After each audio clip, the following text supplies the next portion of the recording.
शौहर 2 दिन के लिए शहर जा रहा था तो उसे बोला कि चलो तुम्हारी अम्मी के छोड़ देता हूँ, अकेली क्या करोगी घर में। वो भी डरपोक तो वो खुशी खुशी तैयार हो गई। माँ के घर का दरवाजा खुला था। माँ बाबा सहन में बैठे खाना खा रहे थे, अचार और चटनी के साथ। सलाम दुआ के बाद उसने खैरियत से पूछा, अब्बा आप तो अचार चटनी के साथ रोटी नहीं खाते थे, आज क्यों?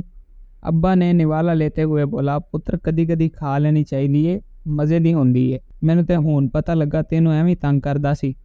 उसने अब्बा की आंखों में बेबसी भांप ली थी। इतने में भाभी भी सहन में आती, मिलते ही पूछती, रहने आई हो? तो वो खुशी से बोलती, जी भाभी, असद 1-2 दिन के लिए शहर से बाहर गए हैं तो मुझे यहाँ छोड़ दिया।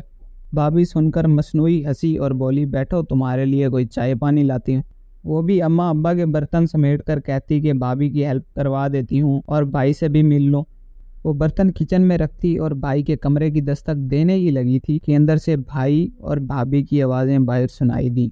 तुम्हारी बहनें ब्याह तो दी हैं लेकिन अम्मा अब्बा की चौखट ना छोड़ी। जब जिसका दिल करता मुंह उठा के बच्चों समेत चली आती हैं। भाई की आवाज़ आती है कि कर्मा वाली ये तेरा क्या खाती हैं, यहाँ नहीं आएंगी तो कहाँ जाएंगी। भाभी, बस मुझसे नहीं होती तुम्हारे ख़ानदान की खिदमत, माँ बाप को खाना दे देती हूँ, यही एहसान समझो। उसका तो जिस्म जैसे वहीं सुन हो गया हो। आवाज़ हलक में दब गई और उल्टे पांव वापस होने लगी। थोड़ी देर बाद फ़ोन पे बात करती बाहर निकली। अच्छा अम्मी, आप लोग आए हैं गांव से?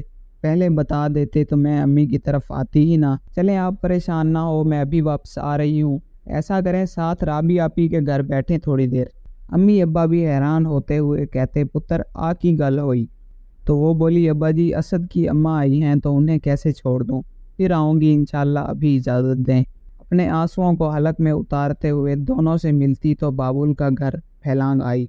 वापसी पे एक एक कदम उसे एक एक मन का महसूस हुआ।